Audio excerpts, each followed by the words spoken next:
the heart of what we think traditionally is visual art practice. This is recent work from the last maybe 12 months. The way these pieces came about was I don't know, I guess about 3 or 4 years ago, the last body of work I was making was very flat. The surfaces were very shallow, and I was looking for interesting, easy ways of creating rich, deep spaces. So what I started doing was just taking snapshots of my friends, like little portraits of their faces. And then I would take these snapshots and bring them into a 3D program and basically turn them into landscapes. There's a fairly straightforward technique of light values become high points on the landscape, dark values are valleys. So I create these sort of artificial landscapes, and then I would just start wandering around in them, looking for interesting vistas, anything that sort of I thought was visually compelling. And so that's basically what these are, me being Ansel Adams wandering around in a virtual world. You may find in the art issues relating to domesticity or home work or work that is done in the home. I invite friends down to where I live, and I set up my Super 8 camera, which is an old family Super 8 camera, on a tripod, and I put in a cassette of Super 8 film, which is 3 minutes long, and I start the film and I ask them or give them the opportunity to do or say whatever they would like in front of the camera for 3 minutes, and I leave. So I'm absent, but the camera's present, and they have a conversation about whatever, whomever they would like. And the idea was, and it was under the understanding that it would be silent, so what they would say would be left between them and the landscape, because that's the only people present. It also means closer to home in a geographical sense. There are 4 artists from the Washington region in this exhibition. It's been great. I mean, to have a museum like the Corcoran, close to where I was born. I mean, I was born in Baltimore, and so I've come here a lot. So it meant a lot to be chosen by a museum that's close to home. We like to showcase hometown talent and also highlight some of the artists that have come out of the Corcoran School. Many of them are quite good, and they go on to have wonderful careers, and we like to sort of bring them back to the home of the Corcoran, and that is represented here in this exhibition. I attended the Corcoran School of Art. It's now the College of Art and Design School of Art, and I graduated in 1990, and I taught here for about 4 years, starting in '96. And so coming back in this capacity has been an important thing for me personally, but I also think that it's been an important for myself and other peers who are in the show. James Huckenpahler, who we actually graduated together in the same class in 1990. We've been colleagues and friends over the last 15 years, and to be able to show with him in the museum, in the school that we both went to, has been an incredible experience. We're always scouring the landscape, the country, studios, galleries, museums, etc., for artists. I actually began preaching when I was a child, and over the years, as I sort of moved across the country, I sort of became involved in art at the University of Texas in Austin, and then I decided, I was living these 2 worlds. I was preaching on the weekends, living this one life, and then, during the week, I was sitting there painting and making art, and I decided, there had to come a point where these 2 worlds, these 2 parts of my life had to come together, that I was living two lives. And so that's when things changed for me. I really decided that the 2 practices were one and the same, that they were both concerned. I think artist and preacher are both concerned with making the invisible visible or the unseen seen, somehow sort of bringing forth into the world representations of what it is to be a human being, what it is to be on a spiritual path, what it is trying to find your way in a world which oftentimes makes us feel doubt and pain. And so that's really sort of what brought me to the work. The work sort of became just a way for me to preach, that wasn't always concerned with my voice. It was also concerned with my hands. It was concerned with making objects. Yeah, I think earnest was actually one of the key words that we started with when we came up with our lists of artists, and it was kind of organic in a way.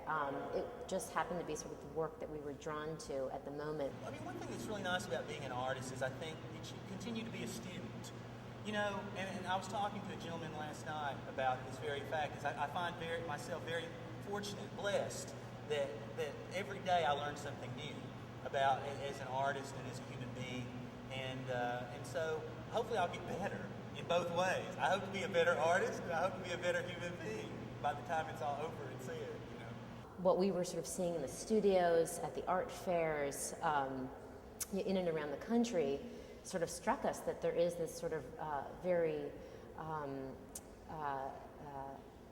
there's a real commonality out there, that there's this traditional work going on and it's persevering, and we really wanted to highlight that. And so I think that you see with each and every artist here real sincerity, whether it's themes related to domesticity or harkening back to an older medium. By combining some older technologies with some newer technologies, it would somewhat support some of my ideas about why I think photography is important and its relationship to memory and its relationship to its constant kind of pulling back and forth between the present and the past.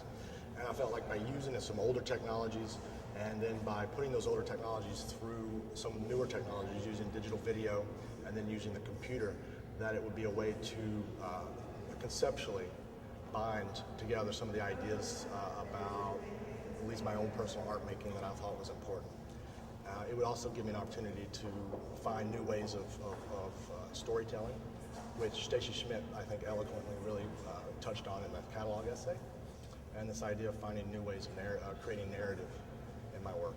For this biennial, we've let the pendulum swing in the other direction, and now that we've sort of gotten out of our system, you know, the past two biennials, this kind of newfound freedom, this ability to show all this other work, we wanted to highlight a part of the contemporary art world that has always been there, you know, and always will be there, and a part of the contemporary art world that is the sort of quieter, more traditional part of the contemporary art world that today seems as strong as ever.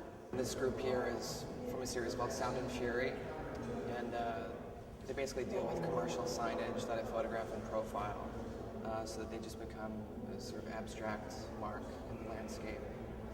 And the pictures on the left are from a series called Mirage. I'm just sort of looking at places that we see a lot, but maybe don't notice. This collaboration began in earnest about 14 months ago, 14 months prior to the opening of the exhibition, when we started to collect a list of names. That list ultimately grew to about 150 artists, and it was something we contributed to equally from the beginning. I applied for a Contemporary Art Prize a couple of years ago, the Trawick Prize at the Bethesda, and Jonathan Binstock was one of the jurors for that. And about a year later, he called me and said that he remembered my work and that he was interested in seeing some more. And I happened to have some pictures in my car, and so I came to the museum and met with him and Stacey and showed them work. And we had a great meeting. And then about a month later, they called and invited me to be in the show. Over the course of several months, then the list was whittled down, and we began to arrive at decisions regarding inclusion together. We collaborated. This is a true collaboration. I wouldn't call it a consensus because that suggests perhaps some give and take. Okay, you know, we can both come to the middle on a particular artist. No, that never happened. By the time we arrived at the final 15 artists, it's fair to say that each of us was 100% behind each selection. Stacey and John kept encouraging me to take risks, and I had a couple of really interesting phone calls with both of them where they said, you know, you can afford to take some risks here, really, you know, go out on a limb. And so, like, these two pieces are, you know, I made these in the last month, and when I made them, I knew that I sort of crossed the threshold and they were ready to go, ready for prime time. And oftentimes, I mean, since there were two of us working on this project, I mean, the beauty of co-curating a show is that Jonathan would go to Chicago and do studio visits, and he would come back and say, you should see these three artists. And so then I would make the trip and follow up, and vice versa. So that was sort of a nice way for us to survey the landscape and sort of narrow the field. Well, they were aware of my work. I've been showing in Los Angeles for several years and had several shows. I think probably Stacey was the first person who had seen my work in Los Angeles, some of my shows with Patricia Ford Gallery, which is now called Four Light Gallery. And she liked my work. And then I was in an art fair with Docket Contemporary in New York, and she came and saw me preach there. And they just began to think it was a good fit for the show. And they began talking to me and talking to me about the show and what they thought,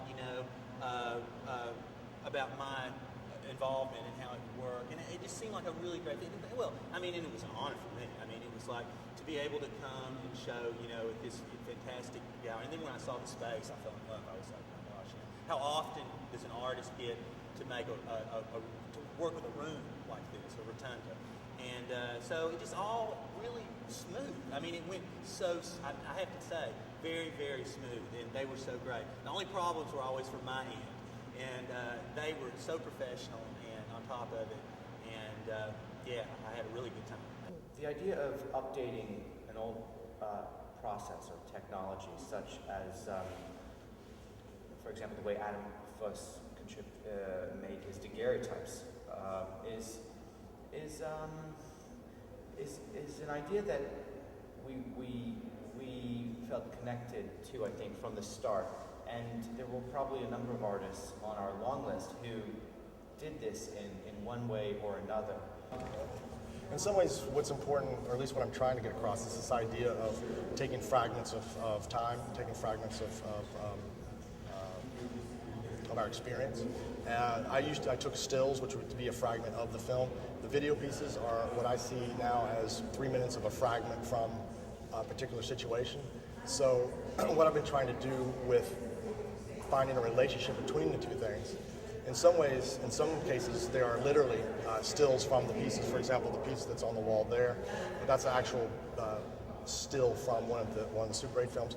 When you see what some people would see as abstract pieces, I wouldn't refer to them necessarily as abstract because they're derived from the pieces that are very representational.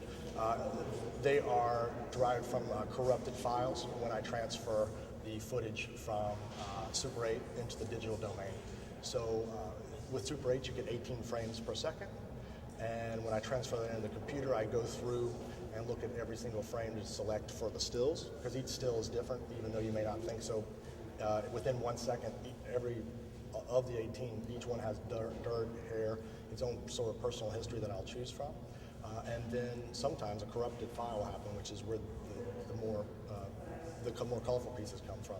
So the way to understand it would be that there would be one frame like this, and then the next frame would look like this. So it's a mistake, quote unquote, but it's part of what I think is kind of a metaphor about the idea of dealing with old technologies and new technologies and the things that might happen. So I think there's a real exciting vibe here in Washington. I came to Washington about 3.5 years ago, and Jonathan, it's been about probably four years, 4.5. Yeah. And when I got here, there were lots of new galleries opening up, and there's just a real excitement and a real vibe around the openings. And there's a number of artists that both Jonathan and I have worked with. Also outside the context of the Corcoran, in other exhibitions in and around the city that, it'll be interesting as the years roll on to sort of watch them develop and, certainly as Colby Caldwell and John Lear and Jeff Spaulding and James Huckenpahler have done.